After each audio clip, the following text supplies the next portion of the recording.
कण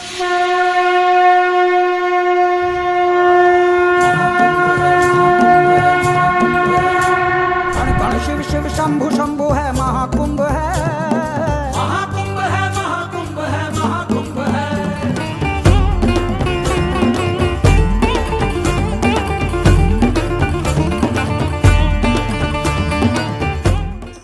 महाशिवरात्रि के साथ ही महाकुंभ 2025 का समापन हो गया। 45 दिनों तक चले महाकुंभ के दौरान संगम तट पर 1.5 महीने तक दुनिया का सबसे बड़ा मेला लगा। ऐसा मेला जिसकी रौनक हर दिन बढ़ती ही गई।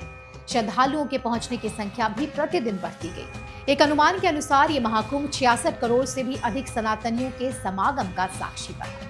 करोड़ों लोग महाकुंभ में अमृत स्नान करके खुद को भाग्यशाली समझ रहे हैं, लेकिन वहीं कई लोग ऐसे भी थे जो प्रयागराज नहीं पहुंच सके, पर उन्हें भी पवित्र संगम जल में स्नान करने का मौका मिला।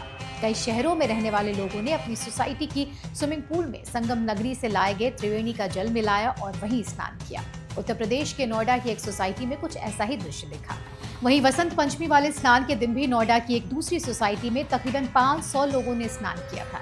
इस सोसाइटी में भी प्रयागराज जाकर त्रिवेणी संगम से जल लाकर स्विमिंग पूल में ही लोगों के स्नान की व्यवस्था की गई थी। ये तो वो आम लोग थे जो एक आम जिंदगी जी रहे हैं, लेकिन इस महाकुंभ में वो कैदी भी त्रिवेणी संगम के जल से स्नान करके धन्य हो गए जो जेलों में बंद हैं।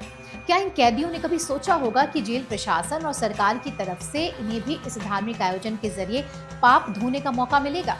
छत्तीसगढ़ की 33 जेलों में बंद लगभग 18,000 कैदियों ने प्रयागराज से लाए गए त्रिवेणी संगम के पवित्र जल से स्नान किया। 33 जेलों में बने टैंक में संगम के जल को मिलाया गया, जिसमें इन कैदियों ने स्नान किया। कैदियों ने कहा कि वे भाग्यशाली हैं कि उन्हें त्रिवेणी के जल से पवित्र स्नान करने का अवसर मिला। उन्होंने कभी नहीं सोचा था कि उन्हें इस जीवन में ऐसा अवसर मिलेगा जो सरकार और जेल प्रशासन की पहल से संभव हो सका। कुछ ऐसी अनूठी और आध्यात्मिक पहल के तहत मध्य प्रदेश के इंदौर जेल में बंद कैदियों को संगम के पवित्र जल से स्नान करने का अवसर मिला।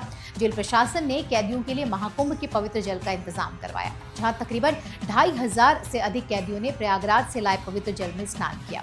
उत्तर प्रदेश के गौतम बुद्ध नगर जिले के जिला कारागार में भी जेल में बंद कैदियों ने महाकुंभ से लाए गए गंगा जल से स्नान किया। जेल अधिकारियों ने न केवल त्रिवेणी संगम से पवित्र जल मंगवाया, बल्कि यहाँ पंडितों की मौजूदगी में मंत्रोच्चारण के साथ इस आयोजन को और विशेष बनाया। भला कौन सोच सकता था कि जेल में बंद कैदी भी संगम के पवित्र जल में स्नान कर पाएंगे, इस महायोग में पुण्य के भागीदार बनेंगे।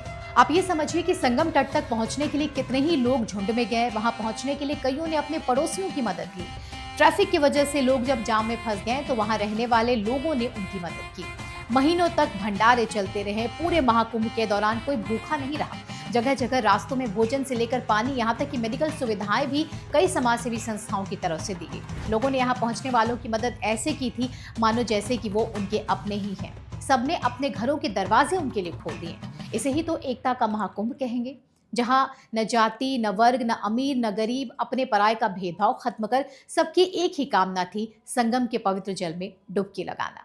इस आयोजन ने न केवल भारतीय संस्कृति की समृद्धि को प्रदर्शित किया, ये भी दिखाया कि कैसे एक सामूहिक प्रयास से एक बड़े आयोजन को सफलतापूर्वक आयोजित किया जा सकता है। महाकुंभ 2025 एक अविस्मरणीय अनुभव था, जिसने करोड़ों श्रद्धालुओं को एक साथ लाया और उन्हें आध्यात्मिक ज्ञान, शांति और एकता का अनुभव कराया। सालों साल तक इस महाकुंभ और इससे जुड़ी यादें, कभी न भूल पाने वाले क्षण हमारी आंखों के सामने रहेंगे। हर हर गंगे।